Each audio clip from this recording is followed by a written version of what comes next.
प्रिय विद्यार्थियों, आज हम BA प्रथम वर्ष इतिहास के द्वितीय प्रश्न पत्र के अंतर्गत भारतीय जीवन पद्धति के 4 पुरुषार्थों के विषय में चर्चा करेंगे।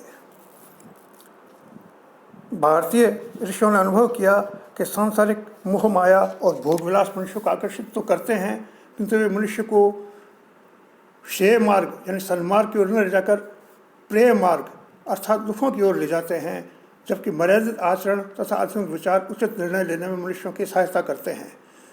ऋषियों ने इसलिए एक सुनिश्चित जीवन पद्धति अपनाने को बल दिया, जिससे मनुष्य को अपने जीवन में दैविक और भौतिक तीनों प्रकार के सुखों की प्राप्ति होती है।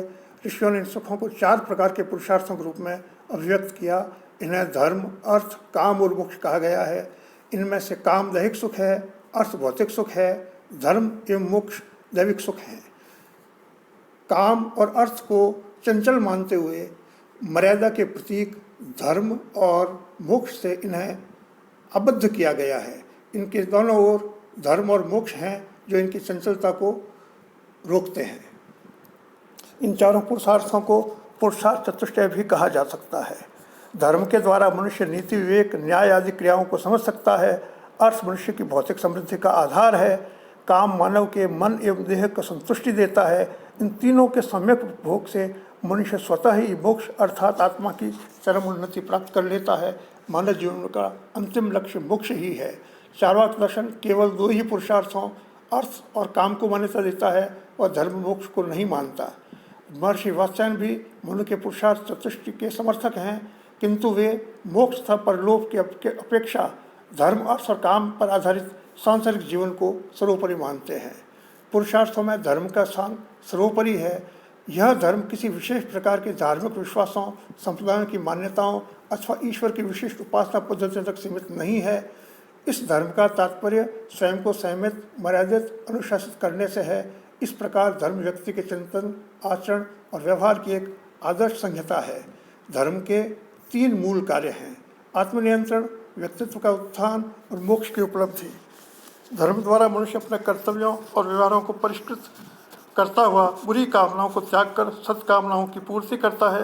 इसलिए मनुष्य मात्र का कर्तव्य है उसका प्रत्येक कार्य, उसका नित्य स्वभाव धर्म अर्थात नैतिकता से युक्त हो। मनुष्य ने धर्म के 4 आधार और 10 लक्षण बताए हैं। आधार श्रुति या वेद, स्मृति, धर्मशास्त्र, सदाचरण, नैतिक आचरण और आत्मतुष्टि, संतोष हैं। वेदों और स्मृतियों में मनुष्य के लिए जो कर्तव्य निर्देशित किए गए हैं उनका निष्ठापूर्वक पालन ही धर्म है। धर्म एक प्रकार से मनुष्य का स्वभाव है। जैसे अग्नि का स्वभाव दाहकता और ऊर्ध्वगमन और जल का स्वभाव शीतलता और अधोगमन है, तो धर्म मनुष्य का स्वभाव है। धर्म ही मनुष्य को पशुत्व से पृथक करता है। धर्म भी 2 प्रकार का होता है: साधारण धर्म और विशिष्ट धर्म। साधारण धर्म तो सामान्यतः अपनाया जाने वाला धार्मिक कर्तव्य है और विशिष्ट धर्म देश, काल एवं पात्र के साथ बदलने वाले कर्तव्य हैं जो अपवाद के अंतर्गत आते हैं। धर्म के लक्षण मनुस्मृति में जो बताए गए हैं वे हैं: धृति, क्षमा, दमोस्तेयम, शौचम, इंद्रिय निग्रह, धीर विद्या, सत्यम, अक्रोधो, दशकम, धर्म लक्षणम। यानी धैर्य, क्षमा, संयम, चोरी न करना, स्वच्छता, इंद्रियों को वश में रखना, बुद्धि, विद्या, सत्य, अक्रोध। धर्म के उपरांत अर्थ का ज्ञान होता है। अर्थ मानव की जैविकीय आवश्यकताओं को पूर्ण करने के संदर्भ में प्रयुक्त होता है। अर्थ रूपी पुरुषार्थ का आशय धन संपत्ति एवं समृद्धि अर्जित करने से है। धन के बिना समाज, परिवार, व्यक्ति का कार्य नहीं चल सकता, किंतु धन में लालसा नहीं रखने को उच्च आदर्श माना जाता है। अर्थ समस्त 2 कार्यों का मूल है। इसके बिना मनुष्य के लौकिक एवं पारलौकिक दायित्व संपादित नहीं किए जा सकते, किंतु धर्म से संपन्न अर्थ ही श्रेयस्कर है। अधर्म से अर्जित अर्थ श्रेयस्कर नहीं है, वरन वह पतनकारी है। जो व्यक्ति अर्थ और काम के प्रति अनासक्त है उसी के लिए धर्म का विधान है। तीसरा पुरुषार्थ काम को माना गया है। इसका भी 2 स्वरूप में वर्णन किया गया है। पहला कामना अर्थात किसी भी वस्तु अथवा सुख को प्राप्त करने की इच्छा, दूसरा यौन सुख अथवा ऐन्द्रिक इच्छा। पुरुषार्थ रूपी काम का प्रमुख आशय यौन इच्छाओं से ही है। यह प्राणी की सहज प्रवृत्ति है, जिसे प्रकृति से मिली है। संतान प्राप्ति की इच्छा का कारण भले ही कुछ भी हो, किंतु संतान प्राप्ति का माध्यम केवल यौन इच्छा है। यौन इच्छा अथवा काम के वशीभूत होकर प्राणी इस संसार चक्र को बढ़ाने में आगे समर्थ होता है। मनुष्य काम इच्छा के कारण ही पत्नी संतान की कामना करता है। इसमें स्नेह, प्रेम, वात्सल्य, अनुराग आदि सम्मिलित होते हैं। काम मनुष्य जीवन में उत्साह एवं आनंद की सृष्टि करते हुए उसे उत्थान प्रदान करता है, किंतु काम का अतिरेक चारित्रिक दुर्बलता एवं महान दुर्गुण माना जाता है। इसीलिए काम का सेवन भी धर्म की भांति धर्मानुकूल होना चाहिए। अधर्मानुकूल काम अमर्यादित और उच्छृंखल रूप में समाज व्यवस्था को ध्वस्त करके मानव को पशुवत बना देता है।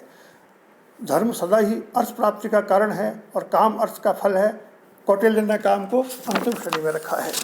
इन तीनों पुरुषार्थों का सही रूप में पालन करने पर मानव जीवन का अंतिम लक्ष्य या चतुर्थ पुरुषार्थ मोक्ष स्वतः ही प्राप्त हो जाता है। धर्म, अर्थ और काम के सेवन का लक्ष्य भी मोक्ष ही है।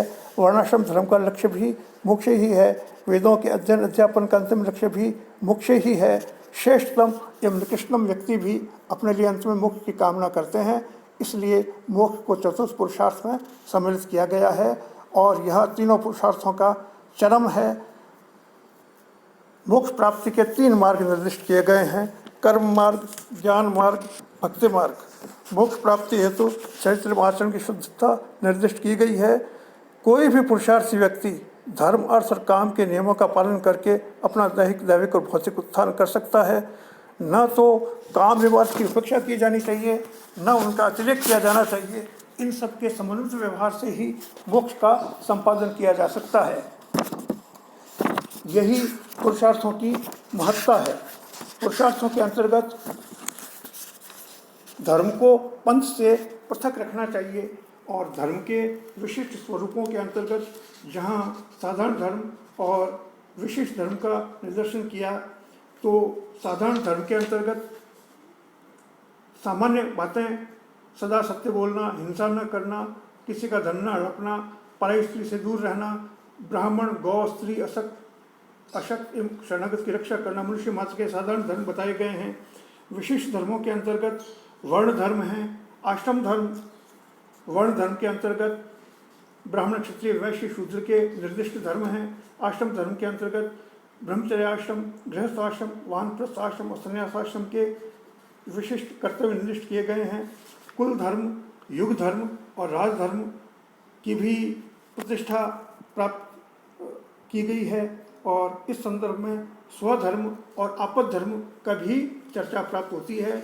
परिस्थितियों के प्रतिकूल होने पर अथवा विपत्ति काल में मनुष्य को साधारण धर्म का पालन करने से शिथिलता मिल जाती थी एवं वह आपद धर्म का पालन कर सकता था।